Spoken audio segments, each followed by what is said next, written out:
各位好，很多家长在教育上的资金投入并没有带来预期的回报，中产阶层的焦虑普遍存在，各类课外培训和学区房的支出占据了家庭收入的巨大比例。中国的高考、中考选拔机制在不断调整，优质教育资源依然高度集中在特定的群体手中。普通家庭的学生即使考取高分，他们未来的发展空间依然受到限制。这并非学生能力不足，现有的资源分配机制有特定的倾斜方向，社会资源是有限的。距离中国5小时飞行航程的新加坡，有一套截然不同的教育资源分配系统。作为建国不到60年的国家，新加坡的生存环境决定了它必须最大化利用人力资源。普通家庭出身的学生面临完全不同的发展轨迹。新加坡政府每年的教育预算占国内生产总值的 3% 左右，这笔资金的流向决定了普通人的上升通道。我们来看具体的数据。新加坡的教育体系设计初衷非常务实，就是为了维持国家的经济运转。普通家庭的孩子可以通过这套系统进入管理层。社会流动性是衡量一个国家活力的核心指标。当教育无法改变命运时，社会的底层逻辑就会出现裂痕。新加坡深刻理解这一点。建国一代领导人确立了严格的绩效主义，家庭背景不能成为获取特权的依据，能力和成绩是唯一的选拔标准。这套系统运行了数十年，至今依然保持着较高的运转效率。普通人在这里看到了希望，努力能得到对等回报。探讨教育资源，必然要看具体的社会流动数据。很多家庭投入大量资金，最终比拼的依然是家庭背景。我们来看看新加坡的实际情况。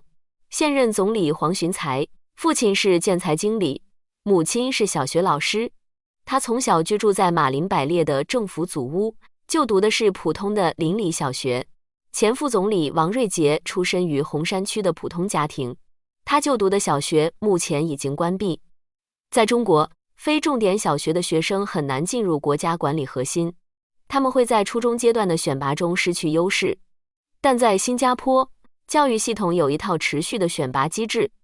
公共服务委员会每年会颁发国家奖学金，这些祖屋区长大的学生通过考试拿到奖学金，他们进入剑桥和哈佛等海外高校就读，毕业后直接进入政府部门担任行政职务。这不是个别案例，新加坡的精英治理模式有具体的选拔标准。建国初期的领导层就确立了任人唯贤的制度，制度设计允许普通家庭的学生通过教育改变社会地位。新加坡没有庞大的国内市场，也没有自然资源支撑经济，人力资源是唯一的依靠。政府必须确保最聪明的头脑进入管理层，无论这些头脑来自哪个阶层。选拔机制必须保持绝对的客观，这就解释了为什么邻里小学的学生能够成为国家总理。这种社会流动性在当今世界十分罕见，多数发达国家的阶层固化已经非常严重，精英阶层通过财富传承巩固地位。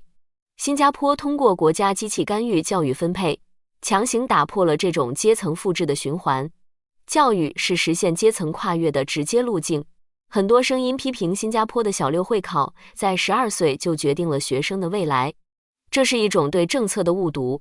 新加坡教育政策的核心目标是资源分配，我们需要探讨哪种教育模式更能适应未来技术发展的需求。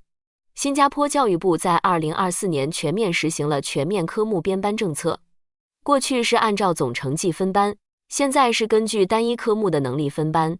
如果一名学生数学成绩优异，但英语成绩不佳，在传统的总分选拔制度下，他无法升入普通高中。在全面科目编班体系下，他的数学可以选择难度最高的 G3 级别，获取最优的教学资源。他的英语可以选择基础的 G1 级别进行学习，系统容错率较高。走班制的教学模式，让不同学习进度的学生可以在同一个班级参与课外活动，学生不需要在所有科目上都表现优异。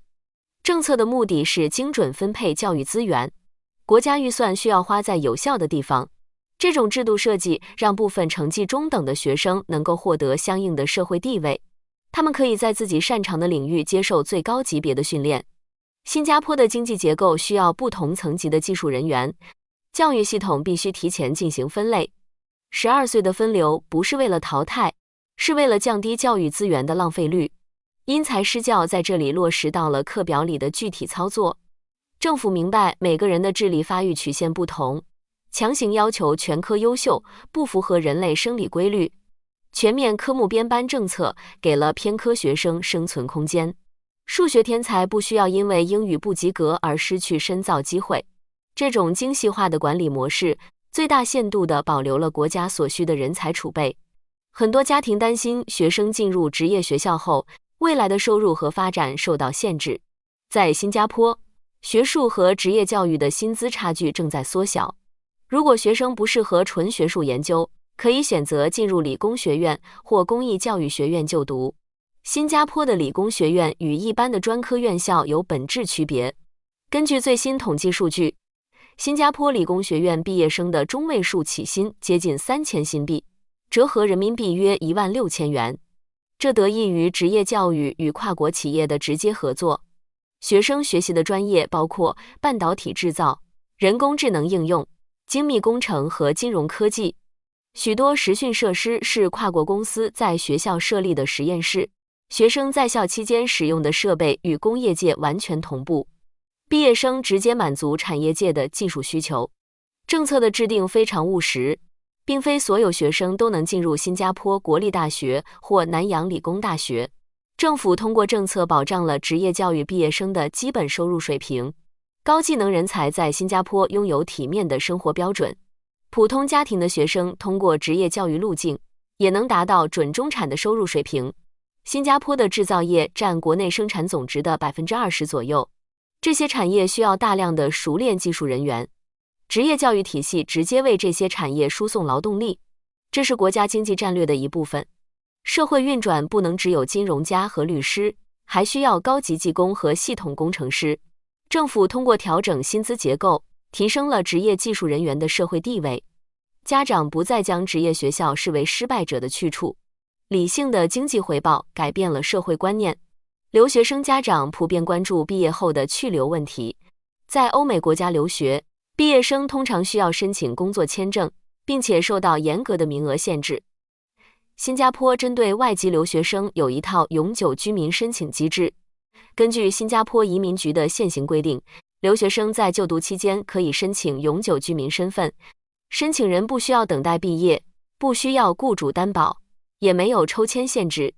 申请标准非常明确，首先需要在新加坡居住满2年，其次需要通过至少一项国家级考试，例如小6会考、O 水准或 A 水准考试。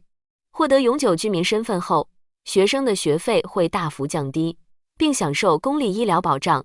未来在本地就业不受外国人配额的限制。男性居民在完成2年国民服役后，可以申请新加坡公民身份。新加坡政府通过这项政策，吸引并留住愿意在本地发展的年轻人才，这为留学生提供了一条明确的身份转换路径。新加坡的生育率持续走低，人口老龄化问题日益凸显。引进年轻移民是维持经济活力的必要手段。从小学阶段引进留学生，能够让他们更好地融入本地社会。这不仅是教育政策，更是国家人口战略的重要组成部分。相比于成年后引进的技术移民，从小在这里接受教育的留学生对国家更有认同感，他们熟悉本地的文化和制度。政府愿意为这些未来的纳税人提供提前获取身份的机会。明确的政策条款降低了留学生家庭的资金损耗，规划清晰可见。许多家庭正在调整他们的教育规划，这并非放弃努力，而是重新评估教育投入的回报率。他们需要一个个人努力能够得到相应回报的社会环境。新加坡的制度设计侧重于个人能力和努力程度，而不是家庭背景。这种设计由其脆弱的地缘政治环境决定。新加坡没有试错的资本，必须确保制度的公平性以维持社会稳定。如果您正在为孩子寻找一条明确的教育和发展路径，希望避开无效的竞争，请关注本期内容。欢迎点赞并转发给需要的朋友。如果您需要获取更详细的政策分析，请订阅本频道。查看说明栏的留学规划文件。我是专注于地缘政治与时事分析的评论员。我们下期节目再见。教育投资是家庭最大的支出项目之一。理性的投资者需要看清不同市场的底层规则，不要在注定回报率低下的环境里消耗资金和精力。选择比盲目努力更重要。了解全球教育资源的分布格局，才能做出最符合自身利益的决策。新加坡提供了一个可供参考的样本，它证明了通过制度设计，普通人依然有机会获得体面的生活。希望今天的分析能为您提供新的视角。感谢您的收看，祝各位做出明智的选择。